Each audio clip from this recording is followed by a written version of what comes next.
Pasar por alto la oportunidad de todo mi cariño, todos mis respetos. Doctor Jaime. Bueno, les voy a compartir un poco de la experiencia que tiene aquí nuestro socio, el doctor Jaime.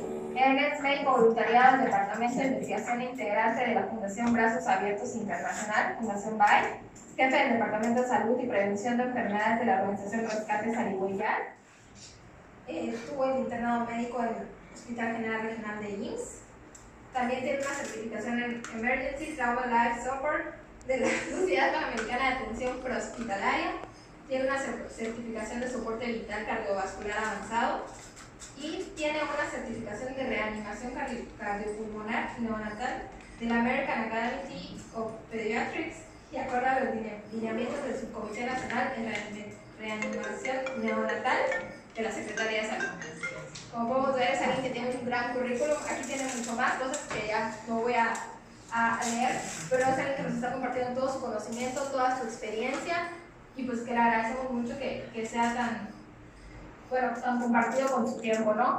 Entonces vamos a darle la bienvenida y escuchar atentos todo lo que vamos a contar. Muchas gracias a todos. De antemano les digo que cuentan conmigo para cualquier tema del área médica que quieran enfatizar. Es uno de los temas más importantes que vamos a ver el día de hoy, es el tema de diabetes. ¿Por qué es muy importante? Porque para empezar la gente ni siquiera entiende qué es en sí la diabetes, ¿no? Se puede curar, no se puede curar, hay tantos mitos, tantos rumores, tantas ideas y sobre todo tanta información falsa en internet que en sí ya le generaron un shock mental a toda la población. Ya nadie puede ni siquiera entender qué es la enfermedad. Hay otra diapositiva en la cual explico las historias de las enfermedades y cómo las clasificamos, que aquí viene parte de esta, y hay otra más específica sobre cáncer y explicación de él. En este caso vamos a hablar de la diabetes. Antes de comenzar, lo primero que debo hacer en este caso con todos los nuevos que estoy viendo, y estoy muy feliz por todos ustedes, es que me entiendan qué es enfermedad. No puedo hablar de una enfermedad si ni siquiera saben qué es una enfermedad. De manera muy sencilla, podemos entender a la enfermedad como un proceso en el cual obviamente se carece de salud, pero no solo de salud física, salud mental, y ahorita también se contempla el fenómeno de salud social, que la persona esté en sus tres esferas completas. Hay más definiciones por parte de la Organización Mundial de la Salud. Para que no se me revuelvan, hay algo muy importante. ¿Las enfermedades están aumentando o están disminuyendo? La idea general es que las enfermedades están aumentando y la pregunta es, ¿qué enfermedades están aumentando?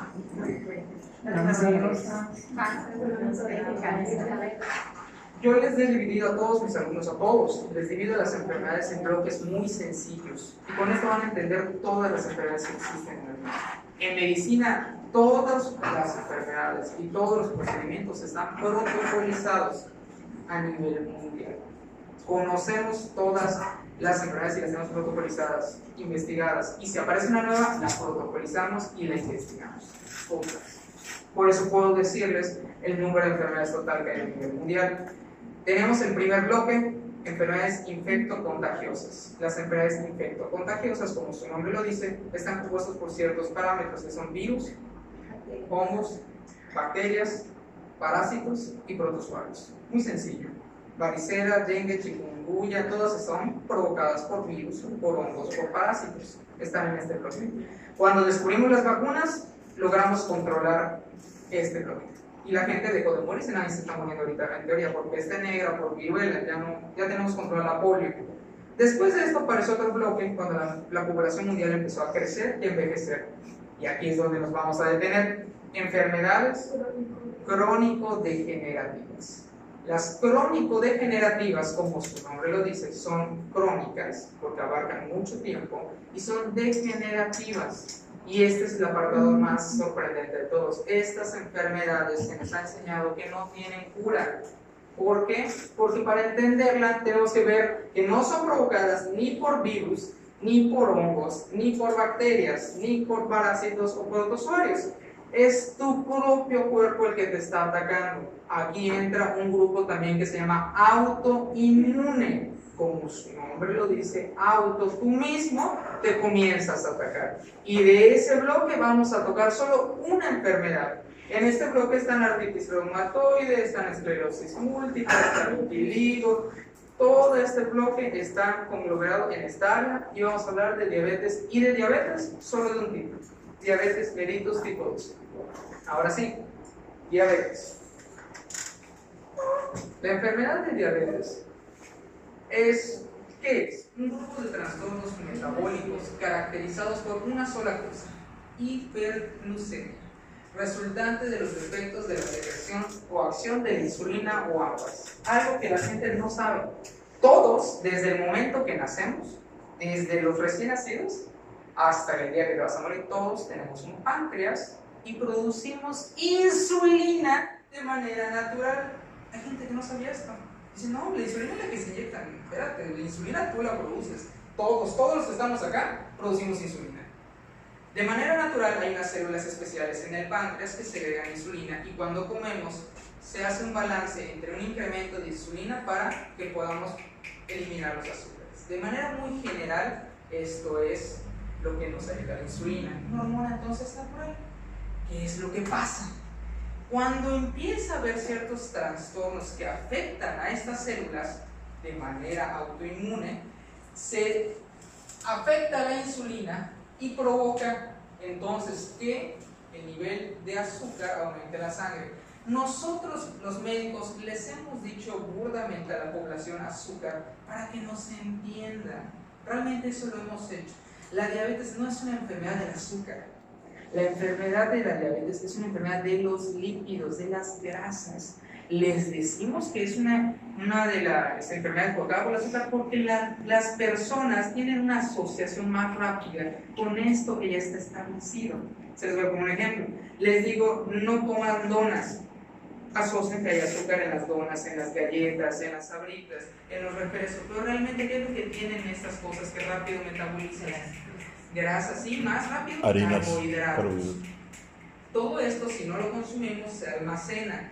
Hay dos tipos de diabetes principalmente, diabetes tipo 1 que es genética y la diabetes tipo 2 de la que estamos hablando. Esta es la que puede ser adquirida, o sea, si ustedes descuidan su alimentación o ciertos factores que tienen en el cuerpo, pueden volverse diabéticos. El que es diabético tipo 1 desde niño no tiene células, tiene un daño en el páncreas, él toda su vida va a ser diabético porque genéticamente nació así.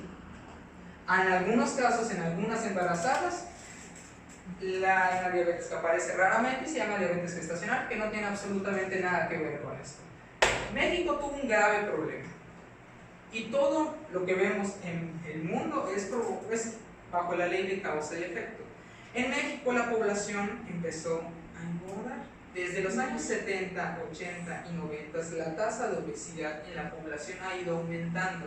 En algunos estados ya hay 8 de cada 10, el promedio está llegando a 7 de cada 10 mexicanos ya tienen sobrepeso u obesidad. Esta es la mayor epidemia que ha habido en el país y supera a todas las otras enfermedades juntas.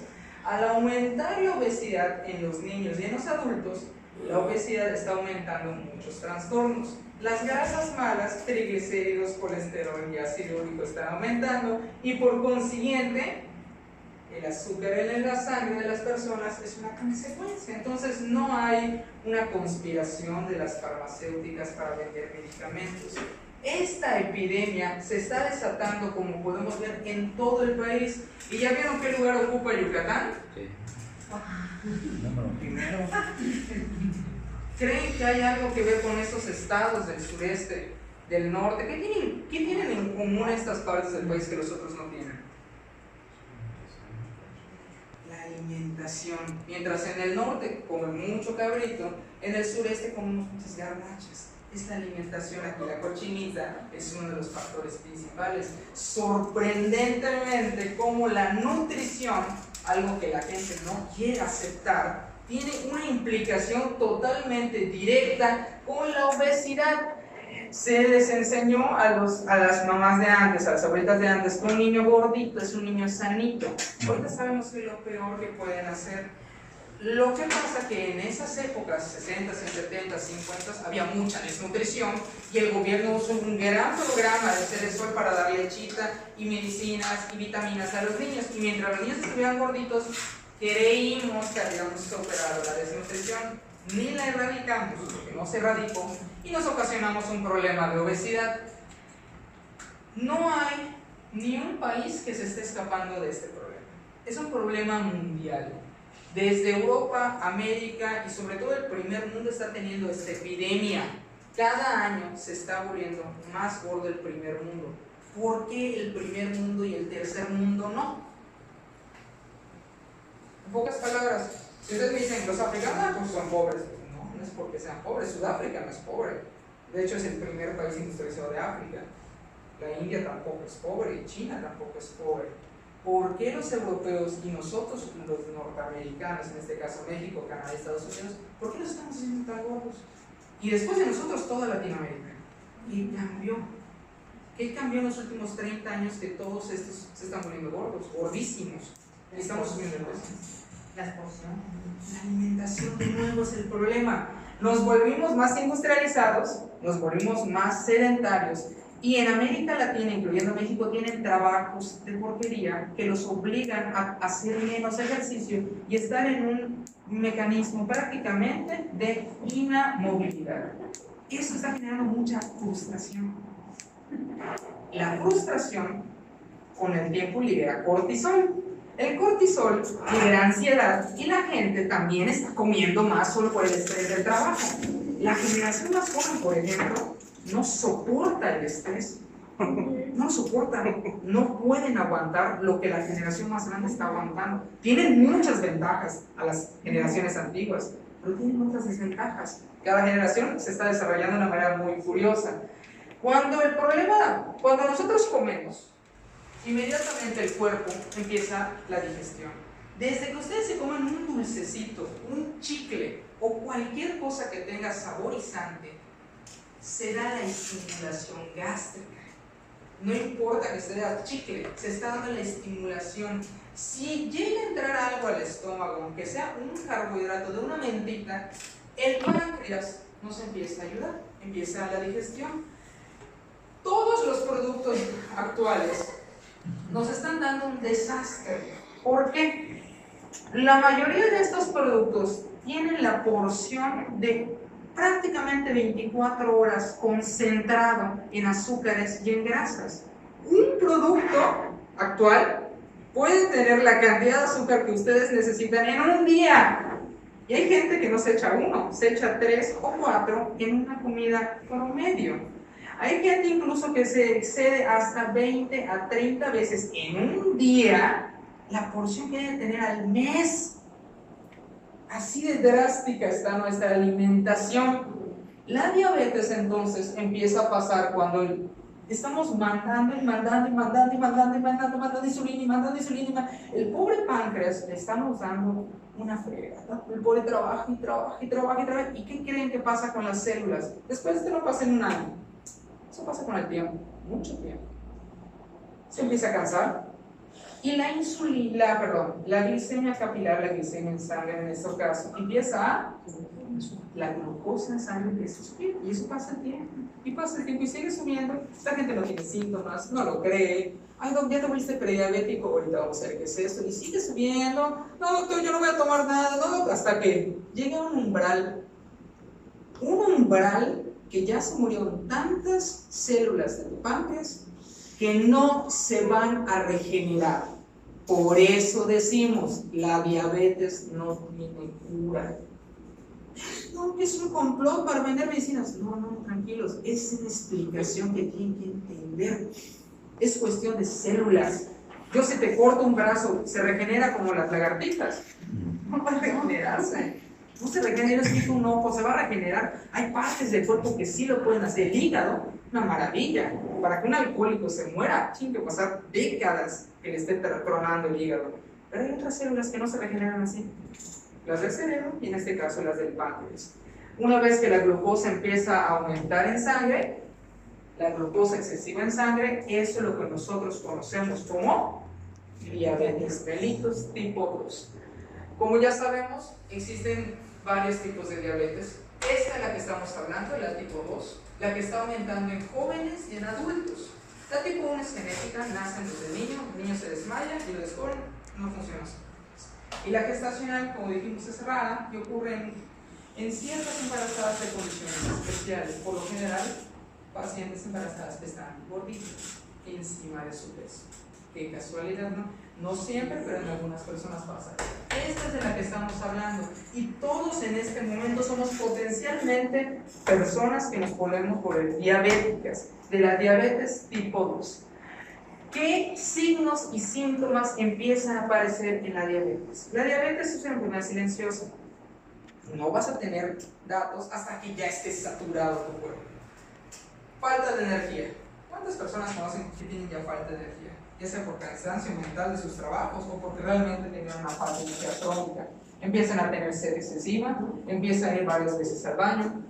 En algunos casos hay pérdida de peso. También han visto diabéticos que están muy gorditos y diabéticos que están muy flaquitos y están 10 veces incluso peor que un diabético que está gordito. Y se ha consumido tanto el páncreas que ya está causando otros trastornos metabólicos. Entonces no tiene nada que ver en ese punto ya descontrolado el peso. Pero para que les quede muy en claro eso. Definiciones importantes. Según la American Association, la ADA, en este caso, y los que dictaminan quién es y quién no es diabético, podemos decir que un prediabético, primero prediabético, es actualmente de 100 a 110, 100 a 115 varía. Arriba de 126 miligramos en prueba de glucosa en ayuno de 8 horas, esa es la definición para un diabético. Se confirma con otra prueba más específica que se llama hemoglobina glucosilada. Si las dos salen elevadas, eres diabético. Eres diabético, y punto. La prediabetes se puede curar. Prediabetes. No dije diabetes. Supongo que sí. Cambio de hábitos de alimentación. Es el único punto de la vida que pueden, si ustedes tienen ese milagro de descubrir la diabetes antes de, es el único momento en el cual pueden ahorrarse prácticamente vivir con tratamientos. ¿A partir de cuánto es la diabetes? Arriba de 126 miligramos en glucosa en un ayuno de 8 horas, en una prueba de sangre, prácticamente, o sea, buscar. Aquí tenemos los estándares. 126. Se hace una prueba de tolerancia que es esta. Aquí en México casi no la aplicamos, pero también existe en México. Y después se confirma con esta. La hemoglobina glucosilada arriba de 6 puntos. Esta es una prueba específica de diabetes porque nos da un parámetro de varias semanas, como un promedio, para que así me entiendan. La prueba rápida y la prueba de semanas. Listo, no hay más que hacer. Ven que es muy sencillo. Ya saben qué causa la diabetes y ya saben cómo diagnosticarlo. Ya saben entonces por qué se dice que no. Ya van entendiendo. Eso es lo que teníamos pensado hasta cierto punto. Último apartado antes de entrar con lo importante. Lo más tenebroso de esta enfermedad y lo que todo el mundo le tiene miedo. La diabetes empieza a ser un despapayo en todas las enfermedades, en todos los síntomas, y empieza a ocurrir una de enfermedades secundarias en el cuerpo. ¿Por qué? Es cuestión de lógica. Si la insulina aumenta, empieza a dañar el sistema nervioso central. En este caso, los nervios de la visión se empiezan a afectar. En algunos casos hay cataratas, en algunos casos otros factores. En pocas palabras, se va a volver retinopatía diabética. Les estoy hablando de manera muy general para que me entiendan. Si aumenta, claro, la presión ahí va, vamos para allá. Si aumentan las grasas, triglicéridos, colesterol, los lípidos, han regado en su casa con una manguera. ¿Cómo hacemos para que tenga más presión? Pues ponemos el dedito, ¿no? En el cuerpo ocurre lo mismo. Cuando los triglicéridos, las grasas, el colesterol empieza a aumentar, la luz de nuestras arterias se empieza a disminuir. Si se disminuye la luz, se empieza a tapar. A esto se conoce como arteriosclerosis. Por lo tanto, la presión empieza a aumentar. Si la presión aumenta, hay más riesgo entonces de estos dos. Dentro del cerebro tenemos venas, arterias, y hay venas chiquititas. Cuando la presión aumenta demasiado, ¿qué creen que pasa? Se rompen. Y empiezan a tener derrame en el ojo. ¿No han visto? Las personas se les subió la presión, todo lleno de sangre de su ojo. Estos pequeños capilares que tenemos estallan. eso ya son índices y picos de presión muy altos. Empiezan a dañar las arterias del corazón, la persona empieza a tener ataques cardíacos, les puede dar infarto, y el riñón es el que se lleva toda la presión. Las arterias del riñón se llevan lo peor porque literalmente se mueren, se saturan, es demasiada la presión, demasiado el daño, falla renal y empiezan a haber más problemas. El azúcar en exceso hace que el sistema inmune empiece a debilitarse. Por eso les decimos, el diabético tiene que vacunarse contra la influenza. Nadie hace caso. ¿Por qué? Porque los médicos no tienen la paciencia para explicarles el por qué. Al haber mucha azúcar, por así de manera general, ¿no? Mucha azúcar en la sangre, las bacterias empiezan a comer más, tienen más comida. Entonces, las infecciones son el doble o el triple de rápido. También el sistema inmune se debilita.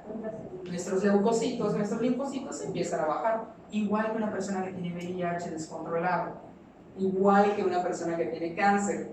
Los tres se llaman inmunodeprimidos. Así se cataloga el diabético, como un inmunodeprimido. Por eso todos los años está el doctor, no, te tienes que vacunar. No, que si ves una que tiene gripe, ponte tu cubrebocas. El diabético le vale. Es que le vale porque no lo cree, porque no lo entiende. Después hay algo que se llama neuropatía diabética, otro mal, dejan de sentir dolor. Entonces cuando se golpean, se rompe el dedito el viejito y no lo siente, y saca su dedito roto.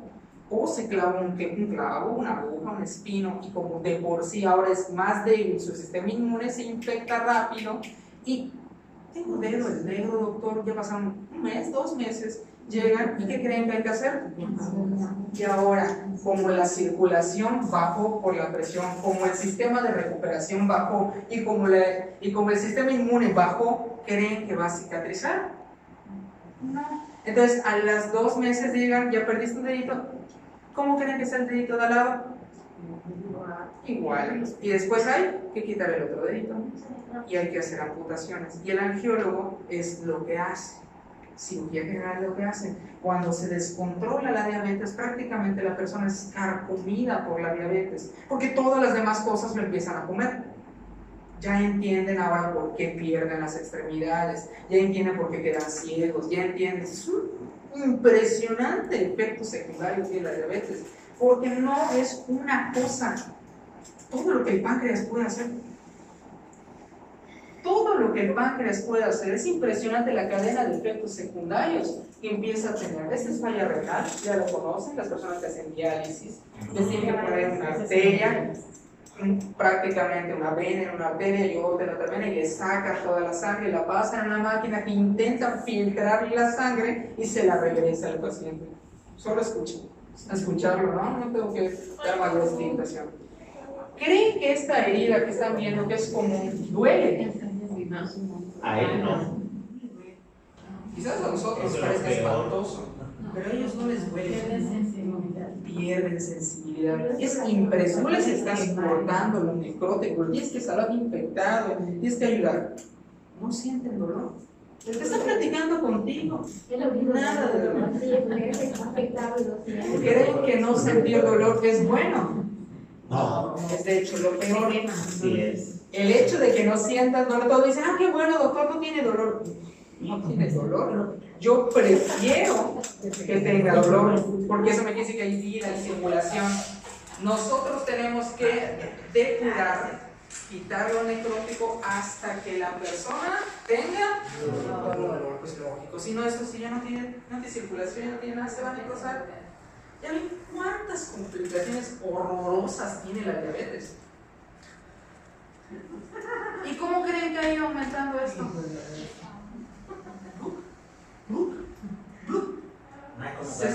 Se duplica. Impresionante, ¿no? Por lo que Buena prevención. Así es. Nos estamos yendo, señores. Se nos está yendo una generación entera de diabéticos. Así se nos están yendo. Y a ellos vienen otros problemas. Dices, pues ellos son diabéticos, a mí no me importa. A mí no me importa. Cuando empiezan las epidemias de influenza, de sarampión por los antivacunas, o todos los problemas que están resurgiendo, ¿quién es el bloque que está con más riesgo? Los diabéticos. Y si yo te digo que 5 de cada 10 se van a volver diabéticos, cuando inicia una epidemia de influenza, El diabético y el no diabético se va a ir, porque por lo general ya hay una persona diabética por familia. Ya se está haciendo el promedio así. Entonces creo que sí nos debemos de preocupar tanto los diabéticos como los no diabéticos, como la prevención, porque este problema se nos va a salir de control. No podemos ser egoístas con las personas, es un problema para todos nosotros y es importante que ustedes como Ganancial entiendan ahora sí la magnitud del problema de salud que México está teniendo. ¿Cómo podemos prevenirla? Todo el mundo quiere saber esto. Lo más triste de todo es que como es una enfermedad correlacionada al estilo de vida y a la nutrición, ¿cuál creen que son las formas de corregirla? De prevenirla.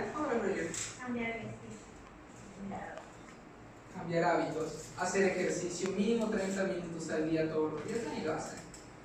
Nadie lo hace, es muy difícil. Hay grasas que nos ayudan, las grasas buenas son los omegas. Los omegas 3, 6, 9 presentes prácticamente en todas nuestras semillas, presentes en el aguacate, si alguno les gusta el aguacate, los pescados sería lo ideal. Azúcares refinados, gracias a Dios ya les están prohibiendo en muchos lugares y quieren aumentarle los impuestos a estos cánceres. Realmente, si ustedes quieren ver cuál es el negocio no son las medicinas, el negocio mundial es este, los azúcares. Gracias a él, estamos con todos los problemas que quieran. Y ellos saben cómo se escudan. ¿Sabes cómo se escudan todas estas multinacionales? Dicen, yo no te di la Coca-Cola a tomar, yo no te di el Hershey, yo no te lo dan, no te obligué a la luneta, las palomitas en el cine. Cada quien te está matando su... Palomitas en el cine, ¿por qué son malas? Porque les ponen caramelo ahorita, ya les ponen chocolate. Pero la naturaleza. Y margarina. Y margarina y mantequilla. Y hay unas con extra mantequilla. Estoy pidiendo permiso Hay porque unas si no con voy a extra mantequilla. Hay unas Y esas margarinas es combinadas, te dan hasta la opción, ¿quiere combinar carameladas con extra mantequilla? Sí, claro.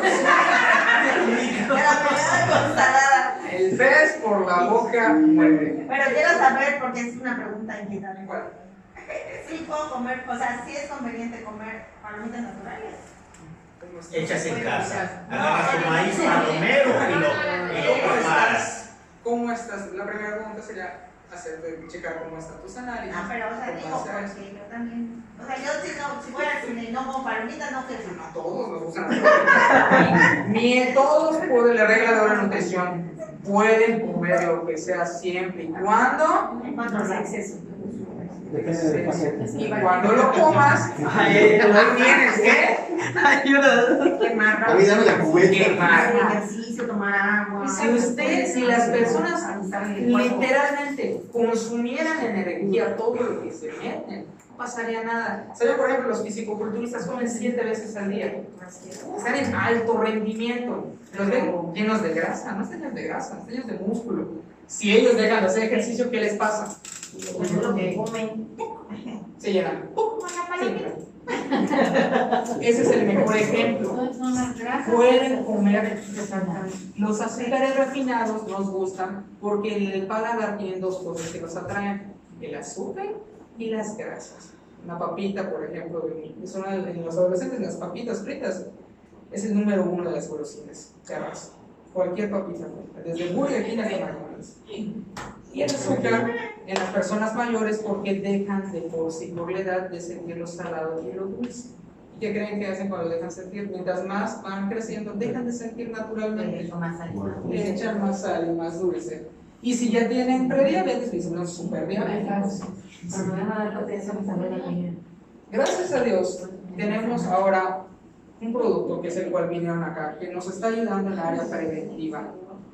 En varias áreas, y es muy accesible, cómodo y práctico, porque ya no solo lo tenemos en pastillas, déjenme que tienen miedo, lo tenemos también en café, lo tenemos en polvo. En este momento, no solo es necesario, yo diría que sería una obligación el área preventiva. Desde ya algunas décadas, como sabemos, se empezó a estudiar el Ganoderma lúcido. El Ganoderma lúcido, de hecho, se empezó a probar con una diabetes más agresiva que la diabetes tipo 2, con la diabetes de tipo 1. Cuando el ganoderma lúcido, el sustracto, aquí tienen por ejemplo este artículo médico en el cual se empezó a estudiar con la diabetes tipo 1. ¿Por qué? Porque la diabetes tipo 1 es más complicada que la diabetes tipo 2. Empezamos a ver que tenía un efecto hipoglicemiante, un resultado secundario. En pocas palabras, nos ayudaba a controlar el nivel de insulina. Y ahí como que a algunos les llamó la atención, a algunos médicos, a otros no, a otros sí, y decidieron continuar con los estudios. Se pudo describir que la clave estaba en los polisacáridos que aceleraban la producción, el combustible, prácticamente la quema de la glucosa por parte del hígado. Todos les dije que la insulina aumenta cuando la glucosa aumenta, pero nadie me dijo, nadie me preguntó, ¿y cómo se quema la grasa? ¿Quién lo hace? Lo hace el hígado. El hígado se encarga de metabolizar. Si ustedes están haciendo ejercicio, están todos bañados en sudor, quemaron grasa. No, deshidrata. No se deshidrata. Hay mucha gente que cree que suda la grasa no se suda, señores. Porque hay gente que está feliz, hay un gimnasio, voy al árbol, hay un señor feliz, todo sudado, está feliz, ya estoy bajando, no ha bajado nada, pobre, hay como 4 meses, ¿por qué no baja?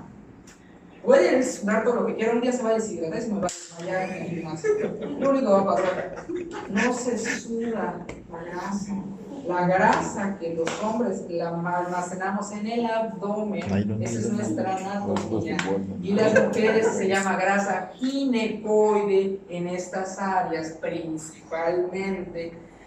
¿Qué pasa? Solo se puede consumir, no se puede sudar la grasa. Ese es uno de los mitos populares más difundidos en este país y no sé por qué. No pueden sudar. Si no consumen la grasa, no se va a ir. Y solo hay 2 formas de hacerlo.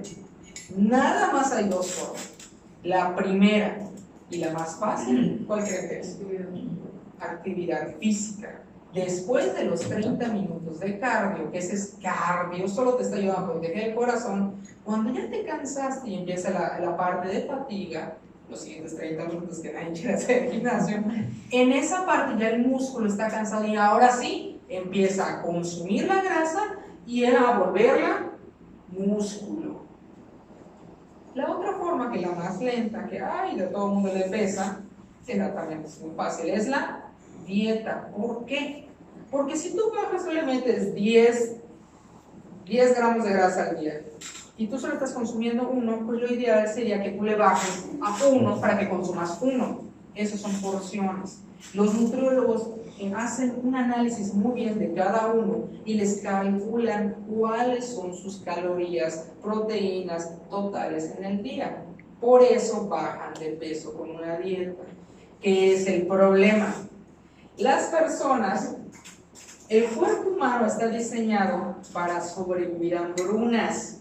¿Pero qué creen? Que no ha habido hambrunas desde la Segunda Guerra Mundial. Estamos en una época de paz y obesidad que ha estado muy bien. Nosotros, los humanos, ya olvidamos qué es el dolor, ya olvidamos qué son las guerras mundiales.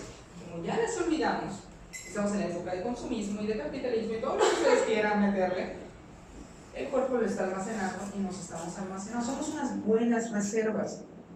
Y ahí empezaron los problemas. Por eso la diabetes, la hipertensión, todas las enfermedades de ahorita empezaron a partir de los años 60, 70, 80, 90, 2000 y van a seguir empeorando. La única forma entonces es o lo consumen en ejercicio o lo bajan en cantidad. Cuando las personas se acostumbran a comer pocas cantidades, el cuerpo dice, ¿qué está pasando? Estás en etapa de hambruna. Entonces, si tú dejas la dieta y tú regresas a tu dieta normal, es el famoso rebote. El cuerpo ya se programó y ya estamos en hambruna, acaba la dieta. Y agarra todo lo que le metas y lo va a pasar directo a grasa. Es fantástico el cuerpo. Lamentablemente, exactamente, por si lo almacena. Ahora ya entienden el famoso rebote. Entonces yo bajé 1 kilo, pero eso me interesa. Ese es el famoso rebote.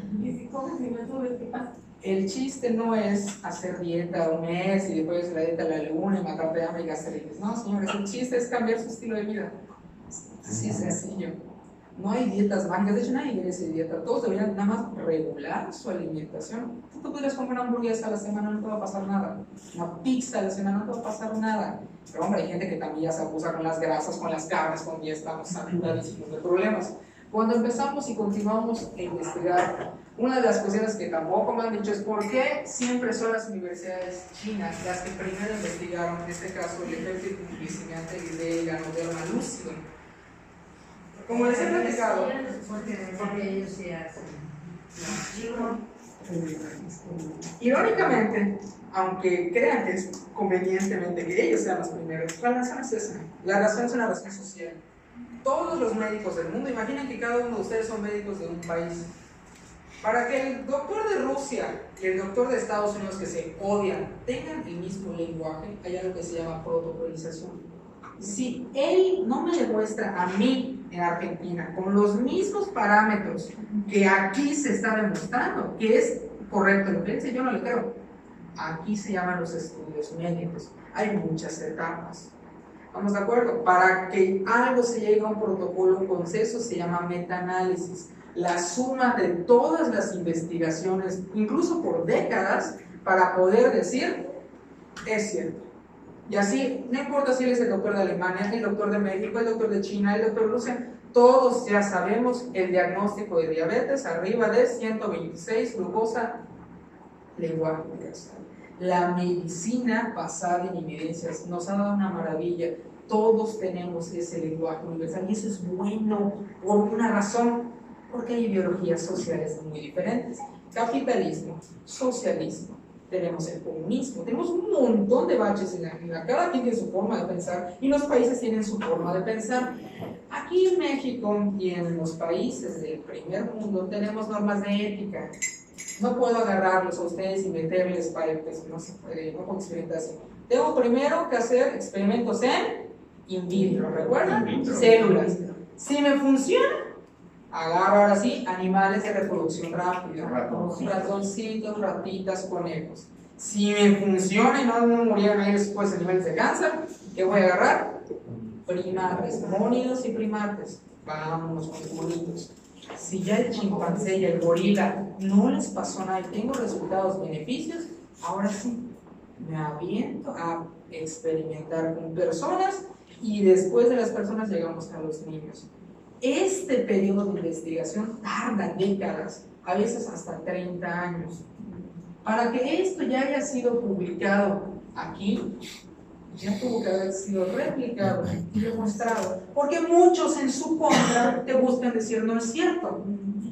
Por eso no es tan fácil el área médica como mucha gente cree. No hay un consenso mundial, ¿no? Están de hecho bastante peleados todos. No va a venir un doctor de China, que es comunista, a decirle a un doctor de México, que es flojo o algo así.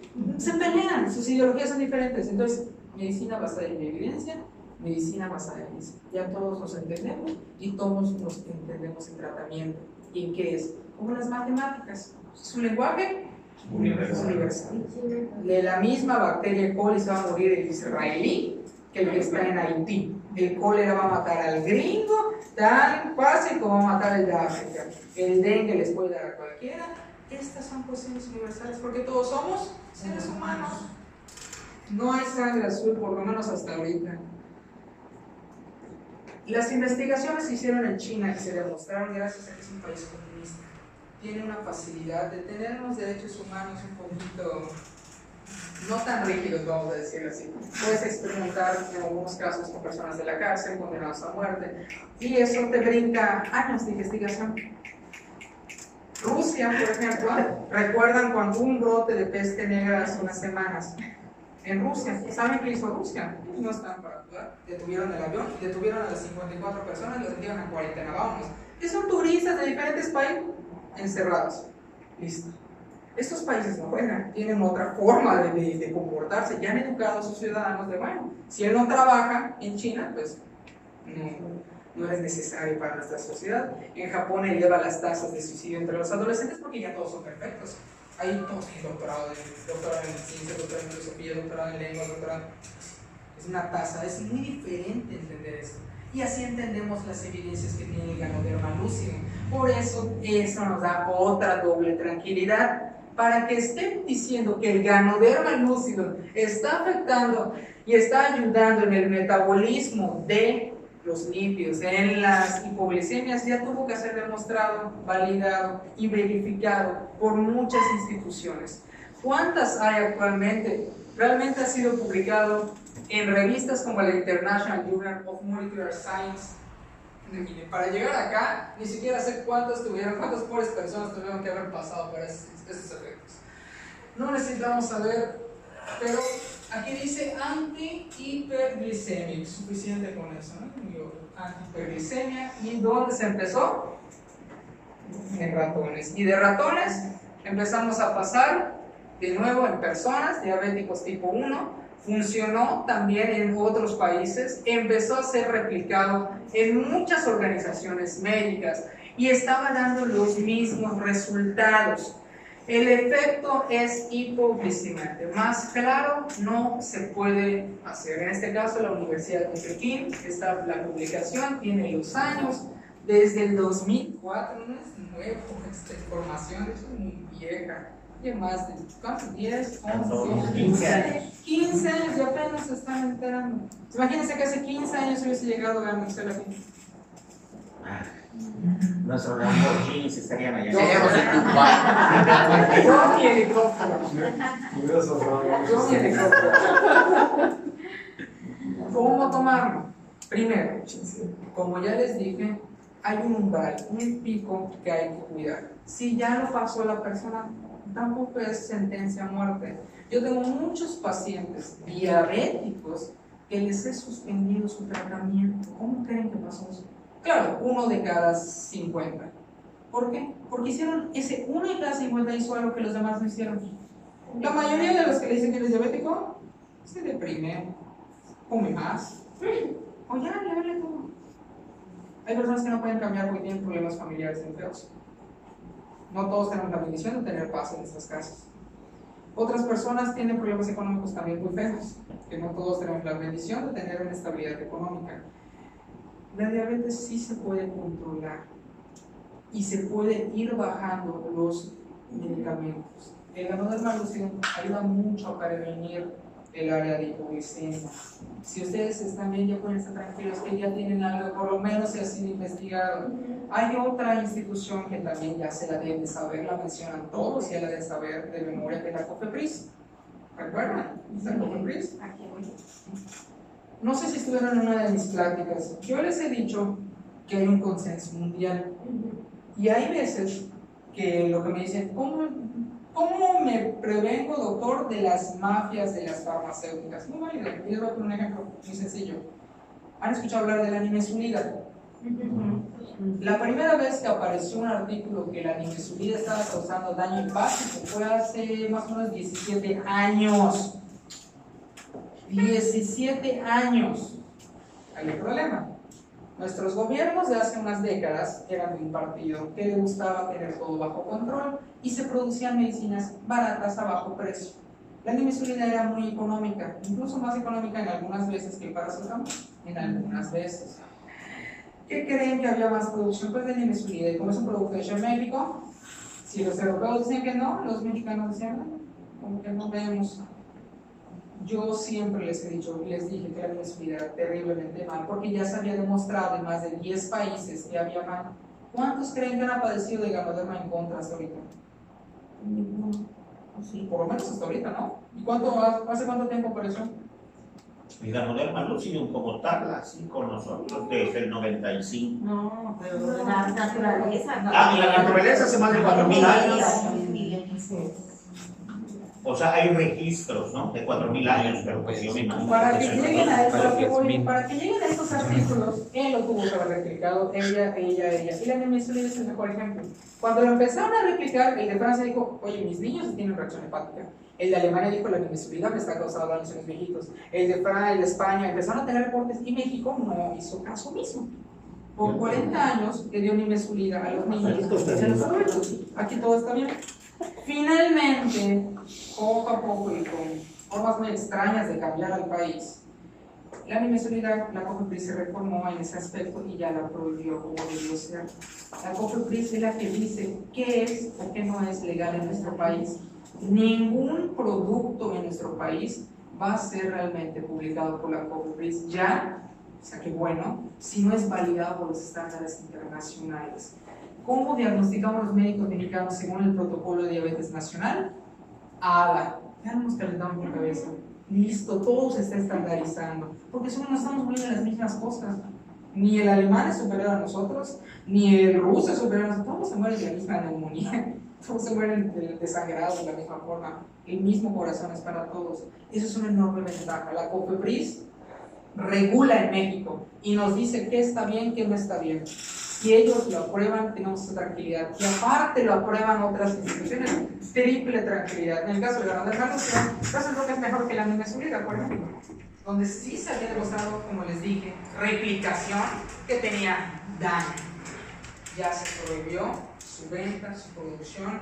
Y si tienen alguno que todavía sigue dando, por favor, díganle que lea y ya está prohibido. Porque todavía se comercializa. Nos quedan reservas para 6 años. ¿Pero para qué la usan? La bimensualidad se usa para no quiere decir que si tú tomas bimensualidad vas a tener cáncer, pero la evidencia será que 1 de cada 1000 tiene cáncer. Y si tú eres ese 1 de cada 1000, ¿ya ven cómo está? Así es la medicina de dura. 1 de cada 1000 en términos de medicamentos es demasiado. Es demasiado. Debería ser 1 de cada 1.000.000 más o menos. Ojalá todos fueran así. Así es como debería estar la medicina. 1 de cada 1.000.000 ya puedo decir. Pero 1 de cada 1000. Exactamente. Y habría que checar si es como el mismo paso, si no hay otros efectos. Quedó en claro entonces todo el tema de diabetes, diagnóstico, tratamientos, prácticamente efectos secundarios, daño a la salud. La evidencia que tiene Ganoderma lúcida, prácticamente todo en claro. Mecanismos para apoyar, siempre va a ser el ejercicio, no es la dieta, porque es una enfermedad de las grasas, hay un umbral que no debemos de pasar. En las medicinas, y ese es el apartado final y con eso concluyo, los diabéticos no inician el tratamiento inyectándose. Para que lleguen a la insulina inyectada, tienen que ir muriendo las células, tienen que ir descontrolándose. Por lo general, las personas que tienen empastilladas sus vidas, son personas que ustedes lo van a ver que no tienen un problema, tienen varios. Desde el ambiente familiar, el ambiente social en el que están, el ambiente psicológico en el que están. Si una persona, si ustedes dejan de creer en sí mismos, no, pero en todos los aspectos de salud, ni siquiera va a ser metiendo en cuestiones espirituales, es una evidencia. La gente que tiene fe en algo, lo que sea, no puede ser católicos, musulmanes, cristianos, judíos. Elevan sus defensas. Elevan sus defensas. Sí, es verdad. Siempre lo he dicho. Se me dice, la evidencia dice que una persona con fe en lo que él quiera, pues fe en la medicina, fe en esto, fe en lo que él quiera, genera una carga baja de cortisol, lo que les había mencionado del estrés. Si baja, el sistema inmune puede trabajar mejor. Así que no hay ni que buscar, no hay más de dónde sacarle esta plática. ¿Quedó todo en claro? ¿Dudas? ¿Alguno tiene alguna duda? Adelante. Se me quedó claro. La diabetes se origina por el exceso de grasa y azúcares. Es correcto. Una sobreproducción. Empieza a trabajar el páncreas. Porque ingiere uno muchas grasas. Porque ingieres muchas grasas, porque tienes muchas grasas y porque ingieres muchos carbohidratos. Hasta que con el tiempo se satura el Yo no sé de muchas ¿qué son en sí los carbohidratos? La alimentación, hay 3 biomoléculas muy sencillas para entender. Así están todas las cosas que comemos. Carbohidratos, prácticamente son azúcares. Lípidos, que son las grasas, y las proteínas. Son 3 cositas. Con eso entienden toda la nutrición a nivel mundial. 3 cosas. Carbohidratos, azúcares, lípidos, tradicionalmente conocidos las grasas, y proteínas. ¿De dónde? De origen principalmente animal, hay algunas de origen vegetal. Metabolizamos más las de origen animal, las absorbemos más rápido.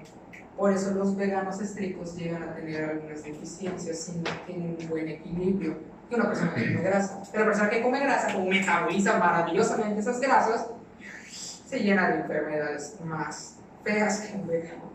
Entonces, es buscar un equilibrio. Ningún polo de los extremos es bueno nunca en la vida. Un equilibrio. el cuerpo vive hoy. Nosotros no somos ni herbívoros ni somos carnívoros. ¿Por qué? Tenemos muelas del juicio que todavía nos siguen apareciendo como rasgos evolutivos para romper nueces y romper huesos. Tenemos un apéndice que ya no nos sirve, está atrofiado, como los carnívoros, en algún punto comíamos carne también. Y no tenemos un intestino de 30 metros como los herbívoros, como las vacas, los elefantes, los rinocerontes. Es muy corto, como los carnívoros. Nosotros somos una combinación y esa combinación se le llama omnívoros. La dieta ideal de un humano debería ser 90% vegetales, frutas, pollo y pescado, y 10% todo lo demás. Todo lo demás junto. Las golosinas no están en la dieta, de hecho. Eso siempre se inventan. No hay golosinas Ni en el 90 ni en el 10. Ni en el 90 ni en el 10. En el 10% están las grasas. Y de las grasas, hay grasas buenas y grasas malas. ¿Alguna duda? ¿Adelante, claro? ¿Qué porcentaje hay de padecer diabetes si tu papá padece diabetes? Muy buena pregunta. Me sorprendió que alguien no lo hubiese confirmado. Se cree ya, según las investigaciones, que naturalmente México, por ser mexicanos, dependiendo del sureste, en este caso, si son del sureste ya prácticamente del Estado de México para Quintana Roo, Veracruz, Tabasco, todos, incluso podemos tener hasta un 15% naturalmente de predisposición ya en nuestros genes mexicanos. ¿Por qué? Porque las personas de origen maya, las personas de origen azteca, que eran los mexicanos naturales, nos hicimos un mestizaje con los europeos, como recordarán, los españoles nos combinamos, hicimos a los mexicanos actuales, a belleza, ¿no? Ese color de piel. Ni blancos, ni negros, ni amarillos, los mexicanos somos únicos. ¿Cuál es el problema? Los mayas y nuestros antiguos mexicanos no conocieron las grasas. De hecho, no había ni caballos. Eso, las vaquitas y los caballos los trajimos. Nuestra genética, como buenos latinoamericanos, autóctonos, está diseñada a no comer grasas, a comer más maíz y otras legumbres. Cuando llegamos ya tenemos una predisposición más o menos como del 5%. Y si tu papá y tu abuelito, tu tío, tu hermano ya es diabético, se va incrementando. Algunos dicen que va de entre un 15 a un 25% de probabilidad. Tu mamá te incrementa el 50%. No es un determinante. Eso es muy importante aclarar. Pero ya tu probabilidad, tu boleto ya se te entregó. Está en algo que se llama predisposición. Y sí, está altamente vinculada al proceso genético. No hay discusión de eso. No se sabe por qué, todavía es esclarecido, pero es un hecho de que si la mamá es diabética, la abuelita es diabética, pues la hija, yo que tú le estoy haciendo sus análisis cada 6 meses. Si tienen un familiar, ahora la parte de prevención, mi papá, mi hermano, mi abuelo, mi tío, que es diabético, lo ideal es que se hagan análisis una vez al año, aunque sea. Y si te vuelves prediabético, cada 3 meses para que realmente controles ese índice y no te vuelvas diabético. Muy buena pregunta.